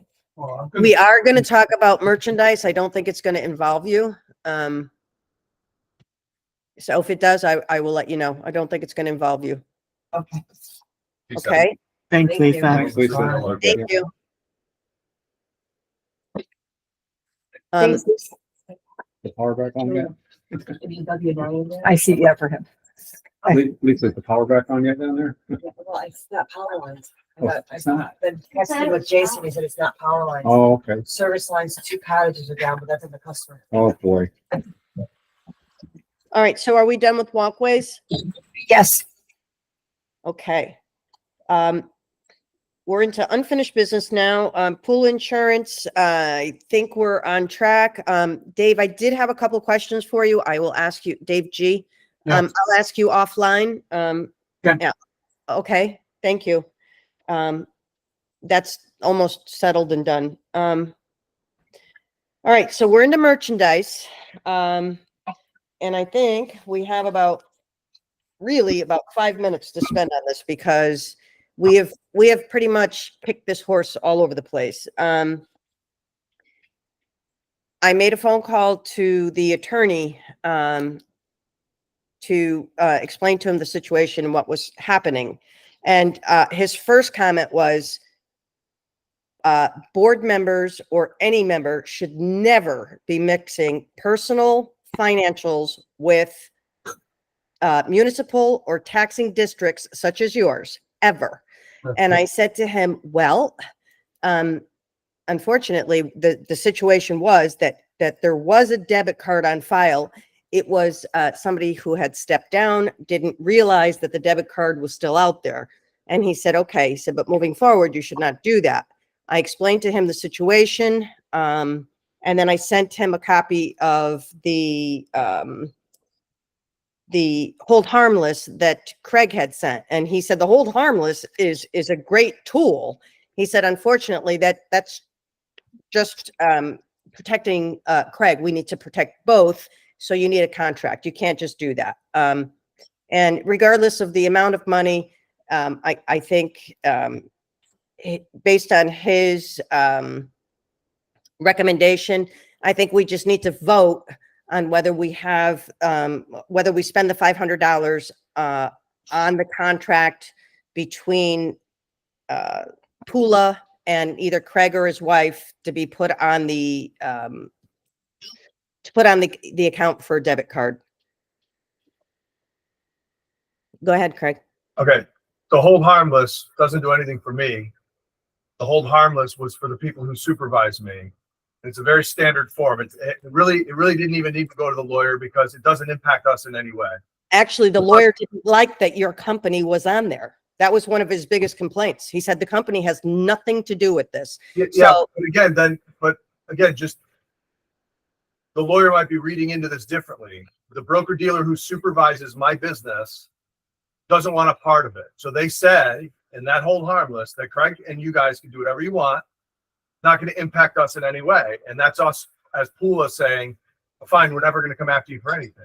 So that's all it is. And it has nothing to do, and nothing would ever come of it anyways, but it's something that all broker dealers do this. And I've done it all of my other affiliations that I've been involved with. So he felt that Pula also needed to hold harmless. So the contract would incorporate the Pula hold harmless and your hold harmless. That's what regardless, if we write a hold harmless, my broker dealer is not going to accept it. They have to have their own. But forget that for a second. Putting your name and social security number as a representative of Pula is not mixing your personal finances with the Pula finances. All you're doing as a representative of Pula is you're saying that this debit card has been assigned to me. It's not my money. It's not my personal finances. You're not mixing it at all. So all you're saying, because the bank needs to tie the card with a person, not an EIN number like what we have. So I really don't understand what the issue is to have either the president of the board or the treasurer who oversees everything. He said absolutely not. No. He said that never happened. None of this makes any sense. Dave G would like to be recognized. I mean, I understand what you're saying, but I don't think you're going to get the association's lawyer to approve it. Right. Yeah. And you're never going to get, so nobody's going to accept anybody else's paper. So we have to pay $500 to get a contract for something that's really a non-issue. I mean, So- if Lori's going to not take the attorney's advice and go with what you're suggesting, then we don't have to do that. But if I was Lori, I certainly would not, after discussing with a lawyer, I certainly would not take the lawyer's advice. I would go with exactly what the lawyer said, because you're setting her up to be liable, okay? You know, you're never going to resolve this. Lisa Sobey would like to be recognized. Are you done, Dave? Sorry. I'm done. So, curious question. when the poll went out to the association, the poll numbers came back. And Lori, correct me if I'm wrong, the poll numbers came back with the association wanting a physical store. Right. Is that correct? That's correct. And I also received many emails because some people had trouble with the polls, and all of the emails were in favor of the majority of the answers to the questions. So it further enhanced it. Yes. So people don't like the online store. Let's get rid of it.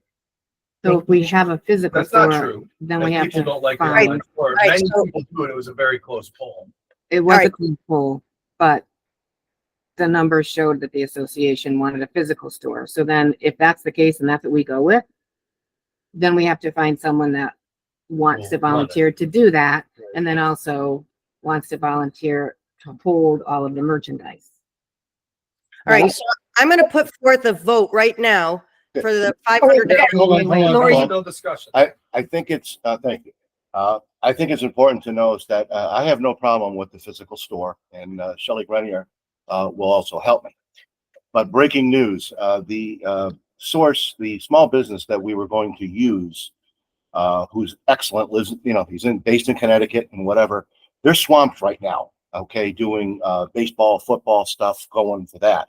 So we're late getting out of the starting block.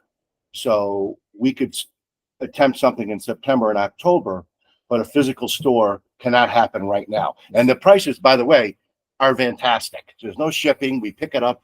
So they can do everything. But I just want to be transparent with that it's not going to happen now. And This I year, just excuse me, this year. and I want to say that the purpose of the merchandise is not to push merchandise, and it's not to make money. It's not to Right. get rid of it. It's to have it available for the membership Right. if they want it. And it should be quality, Right. quality equipment, quality merchandise as well.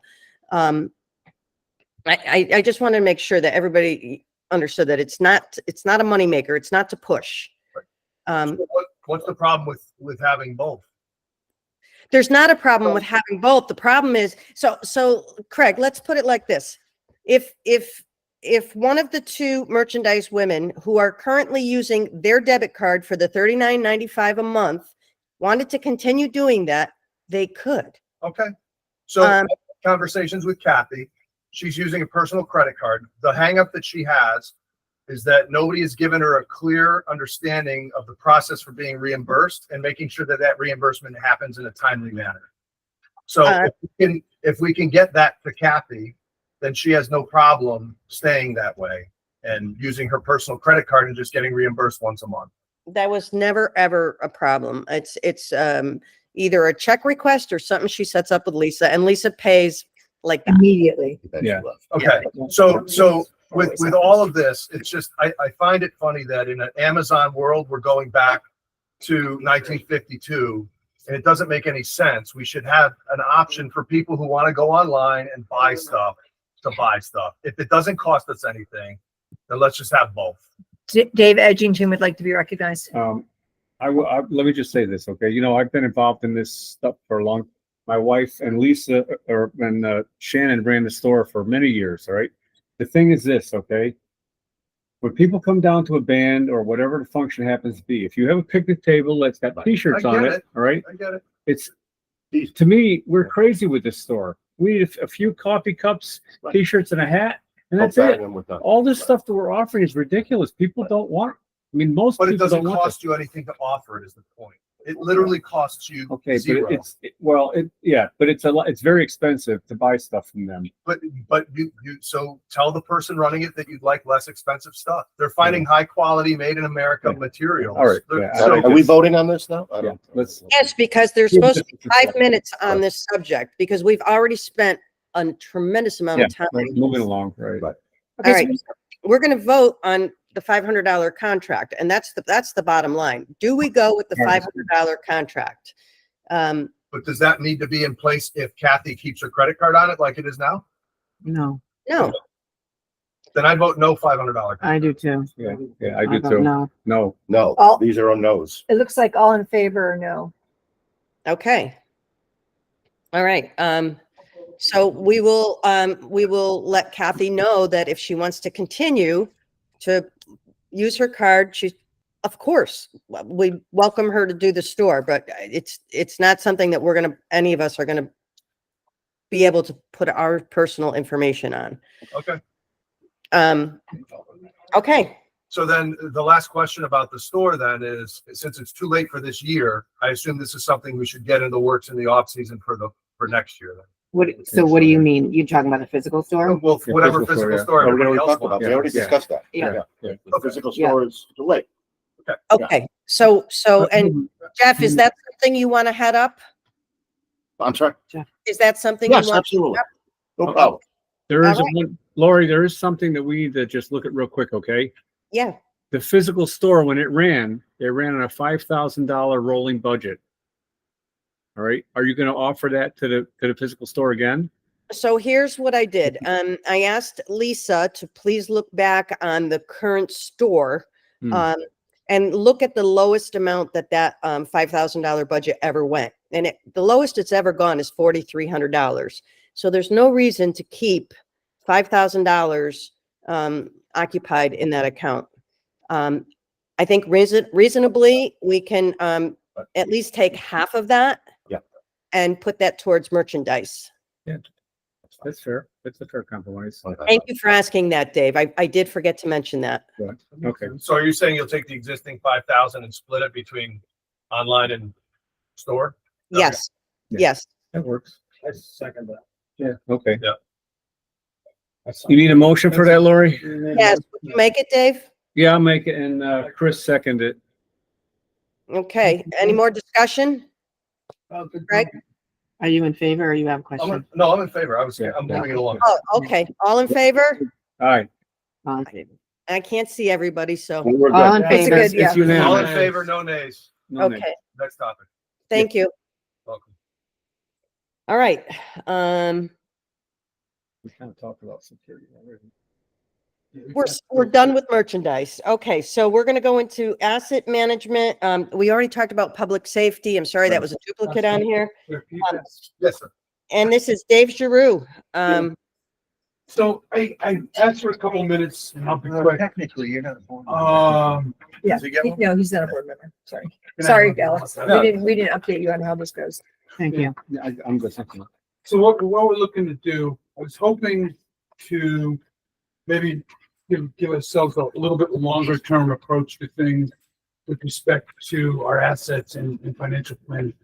And out of this, I'm looking for your feedback and thoughts as to how we go forward, if you agree. Okay. So what I proposed is that we catalog the assets, and Julia and I have already done that. Okay. We review the needs of high dollar and high risk things. You know, Phil was talking earlier about the wall down, at West Right. Beach. And there's a lot of things like the playscape. Yep. There's a lot of things like that are going to come up that, having worked on the budget committee, they don't necessarily have visibility to that. Okay. And therefore that does not get built into the budgets. Okay.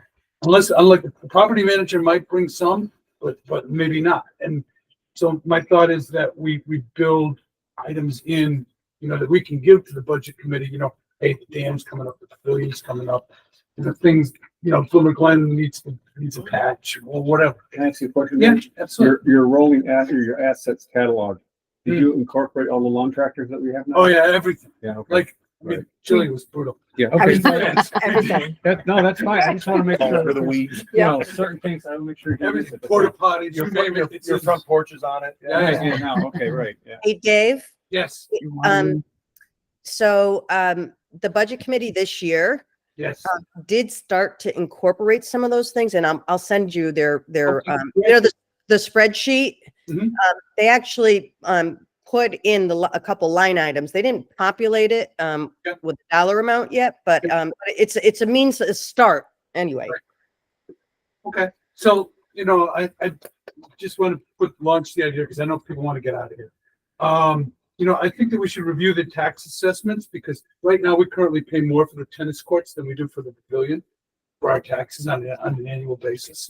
As you saw, Interesting. we pay twice as much for the tennis courts as we do for the pavilion. That's interesting. Bigger plot though, bigger value. Yeah, but there's a structure on. Yeah, right, yeah. Right. I mean, but it's something that I think we should be looking at, right? What? High dollar contracts. I mean, we talked about waste management before, but we know we should be like figuring out heads up on high dollar contracts and who's going to own them. Okay. Excuse me. Unplanned reserves. You know, I don't know how often we pull from unplanned reserves, but I think we should look at it. And then, you know, assess if our reserve is adequate and formulate a long-term financial plan. You know, you probably know more about that than I do. So anyway, that's the basic, what I thought was an approach. And the advantages are on the second page. You can look at them. But, you know, as a group, is this something that we want to do? And you know, do you want to wait another month before we talk about it again? I hear other talking. I can't hear Dave. Chris got a question. Chris has a question. I'm sorry, Lori, if you didn't hear Dave. There was other people talking and I couldn't hear. Dave said, well, Dave, say again what you said at the end, Well, please. I thought, you know, that I'd launch this, see what people thought, and see where we want to go with it. And is it something we want to talk about again next month? Or, you know, being last, everybody wants the book out of here, and I get that. You know, so it doesn't get a lot of latitude. Go ahead. And Chris is gonna. I'm on the Okay, so I went and I met with the budget committee a couple of times for the courts, representing the courts. I put together a 30-year spreadsheet that talks about the maintenance that's required for our courts on an annual basis, what things need to be replaced, you know, every 3 years, 5 years, and then how much we need to contribute towards the refurbishment, the replacement cost, not the refurbishment. Refurbishment is every 10 years, but the replacement cost is every 30, where you just can't refurbish them any longer. Right. You know, it's just like your Makes sense. driveway. Actually, Right. You can't keep putting the coatings down, and they just don't work when they start to heat.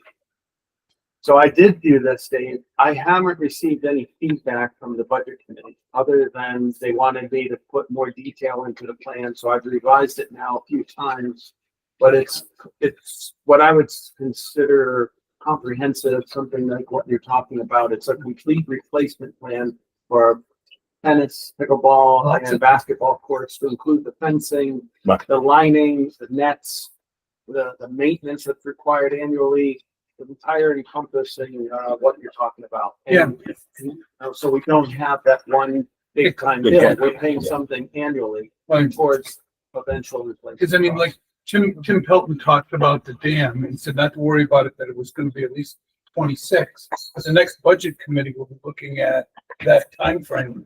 I think it's a great idea. You know, I think it's the way to go, so people aren't hit where, hey, we need to go around and make an assessment, and everybody has to come up with $600 towards a replacement cost. I just have a quick question. I love what you put together. Under the advantages, improved cash flow due to lower property taxes. How do you accomplish that? Well, if we can lower some of the taxes that we're getting by the town, for example, if we challenge the assessment on the tennis courts, if we did it before Chris got them fixed up, it would be better. But Right. you know, so we can get some money back, I think. And Well, I mean, it's a stretch, but I don't it's, know what they've it's done worth to a that, stretch. but the courts are 300,000 to replace. Yeah, but that doesn't mean they're assessed at that, Chris. What's that? That doesn't mean they're assessed at that. No, they're not. I can No, tell you, but I'm I can, just saying I mean, I don't that's want to delve in. I have the exact numbers. What is it? Julia, I think your hand is up. That's mine. I recognize Julia. Thank you. All I see is a hand. Just real quick, I did do some quick checking with the town, and there's only one time a year you can go for a reset, question your assessment, your appeal, and you can start the process in February. So we could start I mean, if we decide this, but that's going to be after the courts are redone. Don't know what they're assessed at, but I would. He's getting it. $59,000. 59,000. Oh, they're worth a lot more than that. What's the pavilion at? The pavilion is assessed and looks less. Sorry, yeah. How much? Oh, we want to set her. Yeah. No. I got Yeah. direction. Dave said, What was the number? I it's available to all you guys. It's all on the, Center drives. yeah, it's on the drive. Yeah. I think it's a great approach. Dave. Yeah, definitely. Yeah, David's Thank you. overdue, long Thank overdue. you. Well, Dave, I think this is great also. I love the I don't organization know of how it. we work with the budget committee. I mean, I've given them a plan. I don't know if they're gonna go with that plan. well, I think that they have to expand their horizon. I mean, that's part of what I think the budget committee needs to do. They need to have a 5-year window that they're looking at, and maybe even longer, you know? Every 5 years. Yeah, you know, and that can revolve. I mean, I think they need to go all the way to the replacement window. Not Lori. You know, the replacement of the pavilion is 400,000. We shouldn't wait. Where are we now, Lori, in the Just repair. planning? Where else? This year's complete. What, Jeff? On what planning? No, I'm at, where are we on the agenda? Yeah. Yeah. Oh, this is it. This is the Okay. last, This is the last item, yeah. Okay. this is the last thing on the agenda. Dave, I think we can look at, so the budget committee is going to present, to the town on the 27th of July. Hmm. And, we can look at that spreadsheet. I know you know the spreadsheet. So we can look at that and I can show you what they've done already. Because of the waste management increment, and there's a very large increase coming for 25, 26. Mm. And I'm going to let the budget committee explain all this to the board. I don't want to step in on their toes. But there is, you know, we had to make concessions and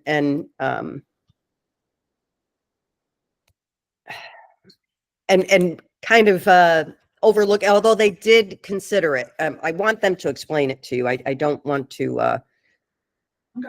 I don't want to take their, But what our dues are going to go up a little bit. Yeah. I can't hear. Well, and I think rightfully so. I mean, I think it's gotta come from somewhere and a little bit from everybody. Our dues are gonna go up a little bit every And I year, spoke Chris with said. Keith a little bit, because he's Yeah. my neighbor, Yeah. and they are thinking about Make a building motion to things out adjourn. and having reserves Second. for certain things. Yes. So Dave, we will talk about this again and, it won't be last. So that there's a little more attention, or, you're not hanging on the balance of everybody wanting to leave. It'll be an unfinished business. So second to Excellent. last. Lori, there's a motion on the floor. But I think somebody was talking, so I didn't hear the whole motion. Everybody wants to peace There out. was a motion to adjourn. Oh, okay. Did someone second it? Yeah, I Is did. there- I did. Is there anything else you wanted to talk about though, Lori? No, I Okay. think that's it. Thank you. Hope Thank you you. feel better. Get better, Lori. Thank Take you. care. Motion Thank passes, you. meeting adjourned. So just make sure that you stop the recording, Lori. Okay, stomping. Oh, yeah. Thank you. That was a good reminder. I'm waiting to see that go away.